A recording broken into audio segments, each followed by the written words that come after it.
So అందుకే వాళ్ళు అలా తమ్నెల్ వేసారని చెప్పి కూడా అంటున్నారు మరి. అంటే అసలు నాకు అర్థం కాల, క్వశ్చన్ అర్థం కాల. సో మీరే చెప్తున్నారు కదా, అంటే ఒక డైరెక్టర్ నుంచి బిచ్చపోవడం అని చెప్పి కూడా తమ్నెల్స్ మనం చూసినాం. అంటే బిచ్చపోవడం సెన్స్ అర్థము. నేను ఎవరిని ఏం అడుక్కున్నాను, ఎప్పుడు చూసాడు, ఎవరినైనా ఎవిడెన్స్ విట్నెస్ తీసుకొని వచ్చి మాట్లాడమను. అంటే మొన్న ఒక వీడియో వైరల్ అయింది కదా, ఒక అమ్మాయికి మీరు రేజ్ అవుతున్నారు, ఫైర్ అవుతున్నారు అంటే ఆ వే ఆఫ్ డ్రెస్సింగ్ కూడా చూసి కూడా వాళ్ళు అలా పెట్టిండొచ్చు కదా. వే ఆఫ్ డ్రెస్సింగ్ ఏంటి, ఒంటి నుండి పైనుంచి కిందకి బట్టలు వేసుకోవడం తప్ప, నా కలర్ నేను చూస్ చేసుకోవడం తప్ప. అంటే బయట తిరిగేటప్పుడు కొన్ని పర్టికులర్ రెస్ట్రిక్షన్స్ అంటూ కొన్ని ఉంటాయి. So way of dressing style కూడా కొన్ని ఉంటాయి. ఇది ఇల్లీగల్, మీరు ఇష్టం వచ్చినట్టు తిరిగితే ఇది ఇల్లీగల్, ఇంతవరకే బట్టలు వేసుకోవాలి. మనకి అట్లాంటి డ్రెస్ కోడ్ ఏం లేదు. కాన్స్టిట్యూషన్ ఆఫ్ ఇండియాలో డ్రెస్ కోడ్ లేదు. గుళ్ళల్లోకి వెళ్ళాలంటే ఒకలాంటి డ్రెస్ ప్యాటర్న్, దానికి ఒక డ్రెస్ కోడ్ ఉంటుంది. పబ్బుల్లోకి పార్టీల్లోకి వెళ్ళాలంటే డ్రెస్ కోడ్ ఉంటుంది. సమాజంలో తిరగడానికి డ్రెస్ కోడ్ లేదు తమ్ముడు. అలాగంటే వాడిని అరెస్ట్ చేయాలి. సగం సగం బట్టలు వేసుకొని ప్రపంచాన్ని మోసం చేసిన కళ్ళజోడు పెట్టుకున్నాడు వాడిని ఫస్ట్ అరెస్ట్ చేసి ఉండాల్సింది. ప్రపంచం మొత్తానికి ఏం చూపించాడు? ఈ క్వశ్చన్ వాడి దగ్గర నుంచి స్టార్ట్ చేయాల్సింది. ఓకే, సో ఎలా తిరగొచ్చు అంటారు మీరు? అరే వాడు చూపించాడు కదా, ధోతి వేసుకొని ఒళ్ళంతా చూపించి పబ్లిక్ లో పెద్ద పెద్ద మీటింగ్లు, పుస్తకాల్లో, చరిత్రలో మిగిలిపోయాడు కదా. పేరు ఎవరో చెప్పండి. నీకు తెలీదా? నాకు తెలియదు. మోహన్ దాస్ కరమ్చంద్ గాంధీ. మహాత్మా గాంధీ ఎవడు మహాత్మా? ఎవడిచ్చాడు మహాత్మా?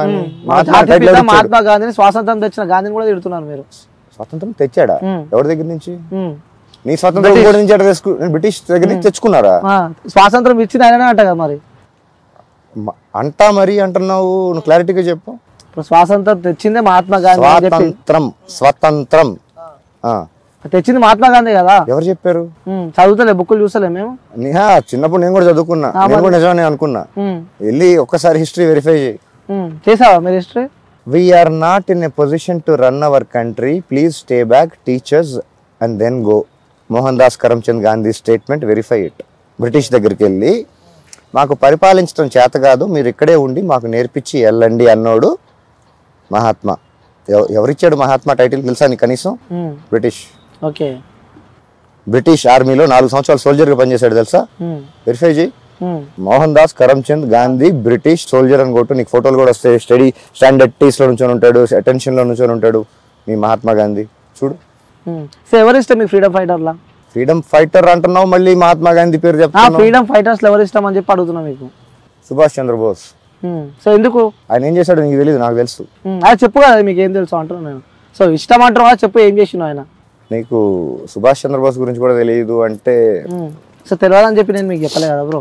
నీకు తెలిసి మీకు ఇష్టం అని చెప్తున్నారు కాబట్టి చెప్పు అనేది అడుగుతున్నాను. ఆయన చేసిన పనులు నాకు తెలుసు, ఆ పనుల పైన ఇంకా రెస్పెక్ట్ ఉంది. Grand salute Subhash Chandra Bose. Okay, so ఇంకోటి బ్రిటిష్ ప్రైమ్ మినిస్టర్. అడిగావు క్వశ్చన్, అడిగావు ఆన్సర్ అది చెప్పండి. అది కొంచెం సిగరెట్ కొంచెం పక్కన పెడితే బాగుంటుంది బ్రో. అవునా? ఓ పంచా. అరే ఆల్రెడీ పెట్టేసిన తర్వాత క్వశ్చన్ అడిగావు, మళ్ళీ ఇంకోసారి స్మెల్ వస్తుందని చెప్పి పక్కన పెట్టని అడిగినాను, మళ్ళీ కావాలని చెప్పినందుకు పెట్టలా. నువ్వు టాపిక్ సుభాష్ చంద్రబోస్ అన్నావు కాబట్టి పక్కన పెట్టా. ఓ సూపర్. నీ గురించి కాదు, నీ ముక్కులో పగలుతుందని కాదు, సుభాష్ చంద్రబోస్ టాపిక్ కాబట్టి సిగరెట్ పక్కన పెట్టా. ఓకే చెప్పండి. British first prime minister, so called. నువ్వు చెప్పిన ఫ్రీడమ్ అయిపోయిన తర్వాత, అదే ఇండిపెండెన్స్ అయిపోయిన తర్వాత ఫస్ట్ టైం ప్రైమ్ మినిస్టర్ ఇండియాకి వచ్చాడు. కోల్కతాలో ఒక జర్నలిస్ట్ గెస్ట్ హౌస్లో ఒక చిన్న ప్రెస్ మీట్ జరుగుతుంది. ఆయన్ని జర్నలిస్ట్ ఫస్ట్ క్వశ్చన్ అడిగాడు. What made you to leave India అని అడిగాడు. ఆన్సర్ ఏమొచ్చి ఉంటుంది? మోహన్ దాస్ కరమ్చంద్ గాంధీ రాలా, మహాత్మా రాలా, సుభాష్ చంద్రబోస్ అన్నాడు. ఎవరు? British prime minister. On record ఉంది, వెరిఫై చేసుకో.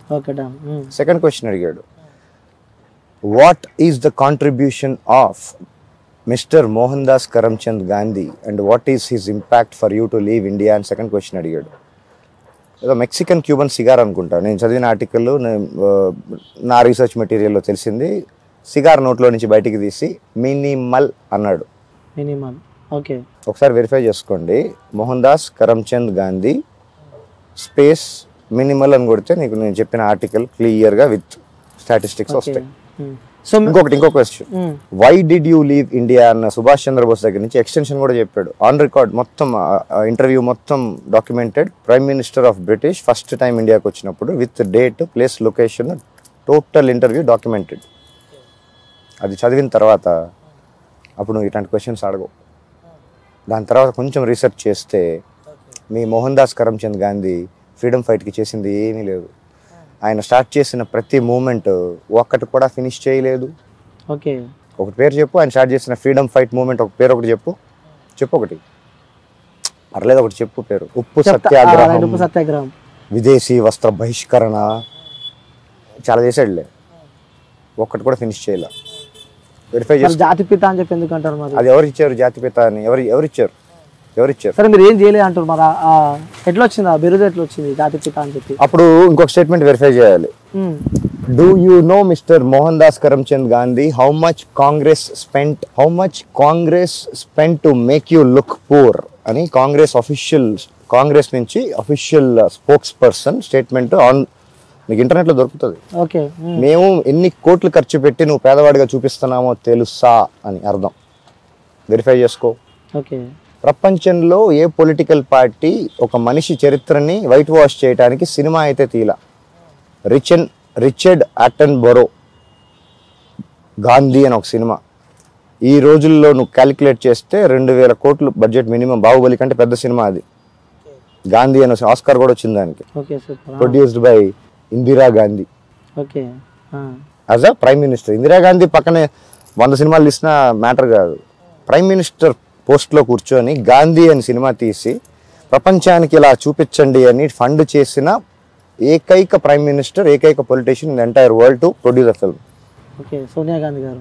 గాంధీ సినిమా అనేది ఇందిరాగాంధీ. సోనియా గాంధీ ఎవరు? సోనియా గాంధీ ఆవిడ పేరు యాంటోనీ మియాన్ పాస్పోర్ట్ లో. సోనియా గాంధీ ఎట్లయితే గాంధీ అసలు ఇందిరాగాంధీ. అవును, ఇందిరాగాంధీ. ఎలా అయింది గాంధీ? ఇందిరాగాంధీ ఫాదర్ పేరేంటి? జవహర్ లాల్ గాంధీ కుటుంబమా? ఇందిరాగాంధీకి గాంధీ కి సంబంధం ఏంటి నాకు చెప్పు. సో మీరు చెప్పండి, మీకు తెలిసి ఉంటుంది కదా. సో అందరూ వారసత్వం అంటారు కదా, అది ఎక్కడి నుంచి వచ్చింది వారసత్వం? ఇందిరాగాంధీకి గాంధీ అనే సర్నేమ్ ఎలా వచ్చింది? సోనియా గాంధీ అంటారు మళ్ళా. గాంధీ. ఓ, నీ చరిత్ర చాలా స్ట్రాంగ్ ఉంది బ్రో. చాలా స్ట్రాంగ్ ఉంది అంటారు. Indira Priyadarshini full name. అవును, సర్నేమ్ ఏముంటది? జవహర్ లాల్ నెహ్రూ కాబట్టి ఆయన అది సోకాల్ పెళ్లి కాకముందు ఇందిరా ప్రియదర్శిని నెహ్రూ అని ఉంటది. పెళ్ళి అయిన తర్వాత ఎవరిని పెళ్లి చేసుకుంది? Firoz Khan Gandhi. Not GHANDHI, it's Gandhi. Spelling ఒకసారి వెరిఫై చేసుకోండి. ఇప్పుడు ఇందిరా గాంధీకి పుట్టిన కొడుకు పేరు ఏమై ఉండాలి? రాజీవ్ గాంధీ కదా అయి ఉండాలి. గాంధీ ఎలాగైంది? రాజీవ్ గాంధీకి సరే పెళ్లి చేసుకుంది అంటే అక్కడ గాంధీ ఉండాల్సింది. గాంధీ ఎలా అయింది? పెళ్ళాం కూడా, వైఫ్ కూడా సోనియా గాంధీ. సోనియా అంటే పేరు మార్చుకోవచ్చు, తప్పలేదు. గాంధీ ఎలా అయింది? గాంధీ కదా అవ్వాలి. కొడుకు రాహుల్ గాంధీ, ప్రియాంక గాంధీ ఎలా అయ్యారు? పెళ్లి చేసుకుంది ఎవరో వాద్రాన్ కదా, మళ్ళీ గాంధీ ఎలా అయ్యింది? ఓహో, ఇప్పుడు సర్నేమ్ బై చాయిస్ని కావాలంటే పెటర్నల్ పెట్టుకోవచ్చు అని చెప్పి సుప్రీంకోర్టు ఇచ్చిన. ఓకే, అది కూడా అనుకుంది. అయినా కానీ GHANDHI గాంధీకి GANDY ఏదో ఉంటుంది, GANDY గాంధీకి. అంత స్పెల్లింగ్ మిస్టేక్లు వస్తాయా? చరిత్ర మొత్తం స్పెల్లింగ్ మిస్టేక్లే. 75 సంవత్సరాలు వాళ్ళు చేసింది ఇదే. GHANDHI నోటు మీద, కలర్ నోట్ మీదకి తీసుకొచ్చి సినిమాలు తీసేసి సీటు పోతుందంటే ఎమర్జెన్సీ డిక్లేర్ చేసిన ఏకైక ప్రైమ్ మినిస్టర్ ప్రపంచం మొత్తంలో. Iron lady.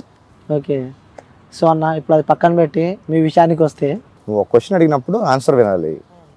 ఇప్పుడు మళ్ళీ ఇంకొన్ని నెక్స్ట్ క్వశ్చన్ అడిగినప్పుడు కూడా పూర్తిగా ఆన్సర్ నీకు నచ్చిన ఆన్సర్ వరకు వినాలి అనుకుంటే ఒక పని చేయి, క్వశ్చన్ నువ్వు చెప్పు, ఆన్సర్ నువ్వే చెప్పేస్తా యాజ్ ఇట్ ఈస్. అంటే చెప్పారు కదా మీరు, ఎన్ని వచ్చిన తర్వాత ఇంకో క్వశ్చన్కి తీసుకొని వస్తున్నాను. సో ఇంకోటి అన్న, మీ హెయిర్ స్టైల్ ఏంది అది? అంటే హెయిర్ స్టైల్ కొంచెం డిఫరెంట్గా ఉంది కదా. జుట్టు కట్ చేసుకోకపోతే ఎవరికైనా పెరుగుతుంది. దీనికి ఎరువులు వేసేం పెంచలా, జస్ట్ సెలూన్కి వెళ్ళి కట్ చేయలేదు అంతే. మీ బియర్డ్ గాని, సో నా జుట్టు, నా గడ్డం, నా బట్టలు, నా చాయిస్.